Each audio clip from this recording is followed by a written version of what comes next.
ጤና ይስጥልን እንደምንላችኋል ውድ ተመልካቾቻችን ከአባይ ቴሌቪዥን የሚተላለፍላችሁ የዕለት አርብ ጥር 15 ቀን 2018 የዜና ላፍታ የመረጃ ሰዓታችን ተጀምሯል።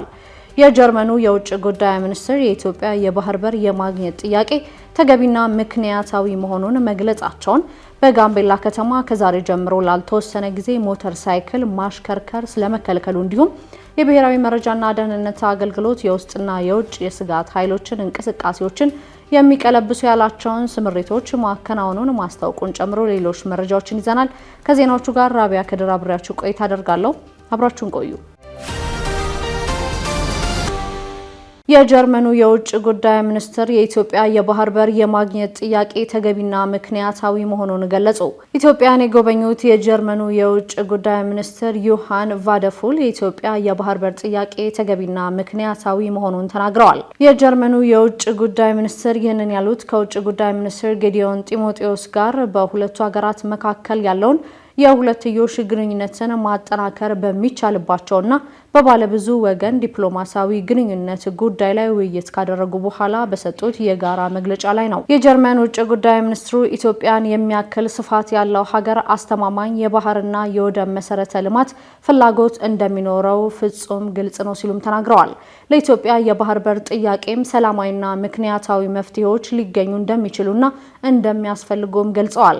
የጀርመኑ የውጭ ጉዳይ ሚኒስትር በዚሁ መግለጫቸው ላይ 120ኛ ዓመት የሞላውን የሁለቱን ሀገራት የዲፕሎማሲ ግንኙነት አጠናክረው እንደሚቀጥሉ ተናግረው ኢትዮጵያ ለጀርመን ኢኮኖሚ ትልቅ አቅም ያላት ሀገር መሆኗንም ጠቁመዋል። ኢትዮጵያ ለጀርመን ኩባንያዎች ሰፊ የኢንቨስትመንት እድል እንዳላት ጠቅሰው በቢሾፍቱ እየተገነባ ያለው ዓለም አቀፍ አውሮፕላን ማረፊያ ለዚህ ትልቅ ማሳያ መሆኑንም ገልጸዋል። ዮሐን ቫድፉን አክለውም ኢትዮጵያ በአፍሪካ ቀንድ ሰላምና መረጋጋት እንዲሰፍን እንዲሁም በሶማሊያ ያለውን የሰላም ማስከበር ተልዕኮ በመደገፍ ረገድ እያከናወነች ያለችውንም ተግባር አድንቀዋል። የውጭ ጉዳይ ሚኒስትር ጌዲዮን ጢሞቴዎስ በበኩላቸው ከዮሐን ቫድፉል ጋር ውጤታማ ውይይት ማድረጋቸውን ጠቁመው በሁለቱ ሀገራት መካከል ያለውን የፖለቲካና የልማት ትብብር ይበልጥ ለማሳደግ መግባባት ላይ መደረሱንም ተናግረዋል። ጀርመን በቴክኖሎጂ ሽግግር በኢንዱስትሪና በንግድ ዘርፎች ያላትን ድጋፍ እንድታጠናክር የውጭ ጉዳይ ሚኒስትሩ ጥሪ አቅርበዋል። ጠቅላይ ሚኒስትር አብይ አህመድና የጀርመን ውጭ ጉዳይ ሚኒስትር በትናንትናው ዕለት በአዲስ አበባ በሁለትዮሽ ጉዳዮች ላይ መወያየታቸውም አይዘነጋም።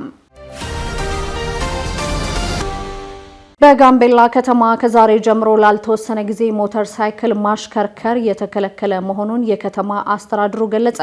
በጋምቤላ ከተማ ባለው ወቅታዊ የጸጥታ ሁኔታ ምክንያት ከዛሬ አርብ ጥር 15 ቀን 2018 ጀምሮ ማንኛውም የመንግስትም ሆነ የግል ሞተር ሳይክሎች ላልተወሰነ ጊዜ ማሽከርከር በጥብቅ የተከለከለ መሆኑን የከተማው አስተዳደር አስታውቋል።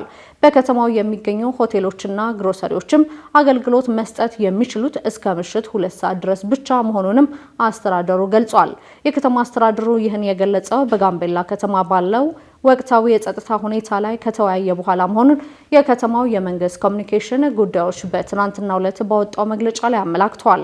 የከተማ አስተዳደሩ ከውይይቱ በኋላ ባሳለፈው ውሳኔ ከሞተር ሳይክል ክልከላ በተጨማሪም በከተማው የሚገኙ ባለሶስት እግር ተሽከርካሪ ባጃጆች ላይም አገልግሎት መስጠት በሚችሉበት ጊዜ ላይ ገደብ መጣሉንም አሳውቋል።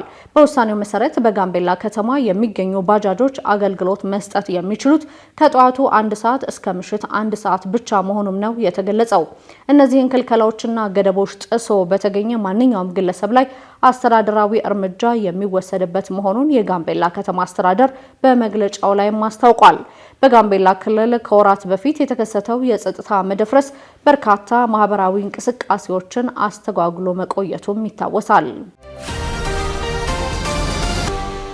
የብሔራዊ መረጃና ደህንነት አገልግሎት የውስጥና የውጭ የስጋት ኃይሎችን እንቅስቃሴዎችን የሚቀለብሱ ያላቸውን ስምሪቶች ማከናወኑን አስታወቀ። የብሔራዊ መረጃና ደህንነት አገልግሎት የ2018 የመጀመሪያ ግማሽ በጀት ዓመት እቅድ አፈጻጸም ግምገማ ውይይት አካሂዷል።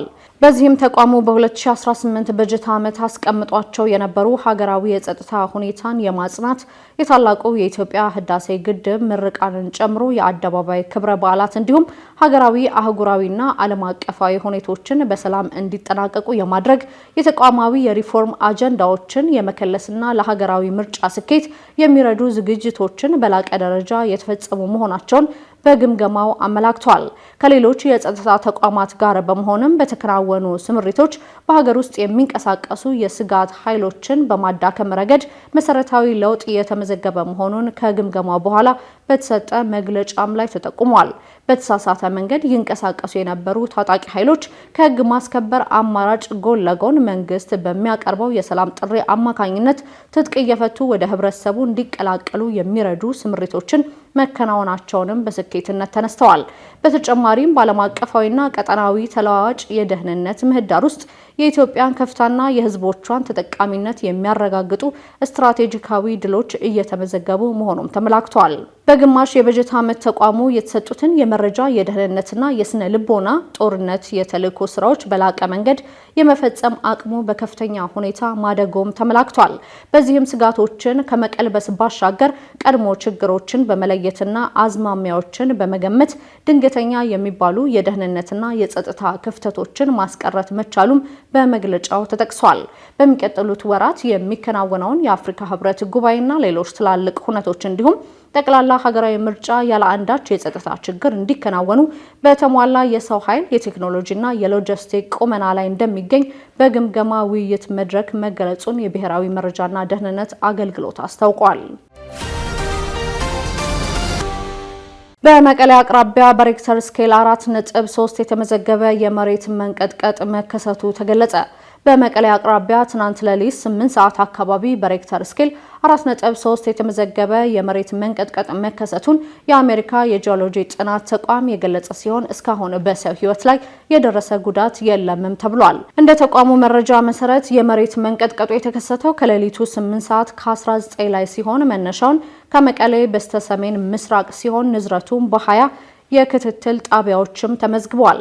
በሰሜኑ የኢትዮጵያ ክፍል ባለፉት ጥቂት ወራት ተደጋጋሚ የመሬት መንቀጥቀጥ ክስተቶች እያስተናገደች ሲሆን በዚህ በጥር ወር መቀሌን ጨምሮ በትግራይና በአፋር ክልሎች በሚገኙ በርካታ ከተሞች በሬክተር ስኬል 4.5 የተመዘገበ የመሬት መንቀጥቀጥ ተከስቶ እንደነበርም ተቋሙ ገልጿል። እንደ አውሮፓ ሲቪል ጥበቃና ሰብአዊ እርዳታ ኦፕሬሽን መረጃ መሰረት ደግሞ በጥቅምት ወር 2018 በትግራይና በአፋር አካባቢዎች በተከሰቱ ተከታታይ የመሬት መንቀጥቀጥ ሳቢያ ከ43000 በላይ ሰዎች ለሰብአዊ ተጋላጭ መሆናቸውንም ተገልጿል።